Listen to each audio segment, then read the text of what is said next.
नमस्कार, मैं बहराज और आप देख रहे हैं वीके न्यूज। देश भर में हर दिन सामने आते धर्मांतरण और लव जिहाद के मामले इन दिनों सुर्खियों में चल रहे हैं। हर तरफ कट्टरपंथियों के आतंक से लोग बेहाल हैं। कुछ असामाजिक तत्व लोग लगातार अपने गैर मजहबी मंसूबों के तहत हिंदुत्व के और हमारे भारत के लिए बड़ा खतरा बनते जा रहे हैं। कभी ये लोग पहचान छिपाकर लव जिहाद करते हैं, तो कभी समाज के दबे कुचले वर्ग को बहला फुसलाकर पैसों का लालच देकर उनका धर्म परिवर्तन करा रहे हैं, तो कभी हिंदू लड़कियों को प्रेम जाल में फंसाकर उनका शोषण कर रहे हैं और इनकी जिंदगी तबाह कर रहे हैं। और ऐसे में अब जो मामला सामने आया है उसने तो नीचता की हद ही पार कर दी है। बता दें कि उत्तर प्रदेश के मिर्जापुर से ठगी का एक बेहद ही हैरान कर देने वाला मामला सामने आया है। यहाँ एक मुस्लिम समुदाय के युवक ने हिंदू परिवार को लूटने के लिए साधु का रूप धारण कर लिया और खुद को उनका खोया हुआ बेटा बताकर पहले उनका विश्वास जीत लिया। और जब हिंदू परिवार उस पर अंधा भरोसा करने लगा तो वो उसका फायदा उठाकर उनके घर में मौजूद सारा जेवर और पैसा लूटकर फरार हो गया। हालांकि पुलिस ने आरोपी को गिरफ्तार कर लिया है तथा उसके पास से पैसा और गहना भी बरामद कर लिया है। लेकिन इस मामले से आप ये तो समझ ही गए होंगे कि ये लोग अपने मकसद को पूरा करने के लिए क्या क्या कर सकते हैं।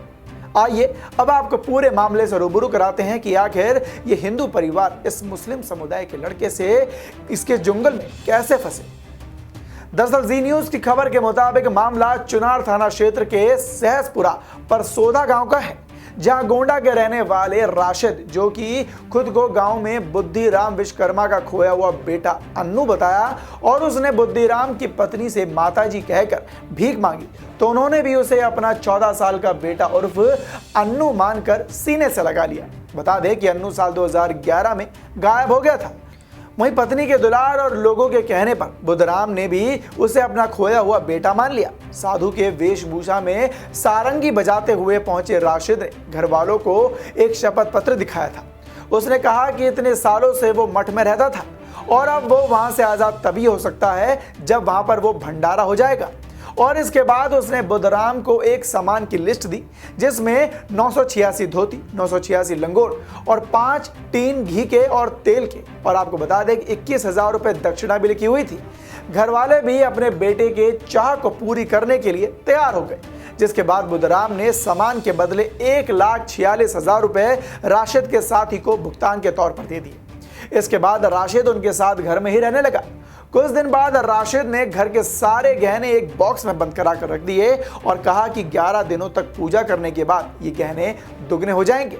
इस बीच वो अपनी कथित मां के मायके रामनगर गया। वहां भी उसने अपनी मामी को सोने के गहने को दुगना करने का लालच देकर उनसे भी पोटली बनाकर 11 दिन तक गहने को रखने के लिए कह दिया। इस दौरान उसे ना खोलने की हिदायत भी दी। और इसी के साथ आपको बता दें कि इस तरह के गांव के कई लोगों को भी उसने पैसे और गहने दोगुने का लालच देकर इसी तरह से 11 दिनों को रखने के लिए दे दिए। जब लोगों को शक हुआ तो उन्होंने पोटली और बक्सों को खोलकर देखा। उन्होंने देखा कि गहनों की जगह ईंट पत्थर मिले।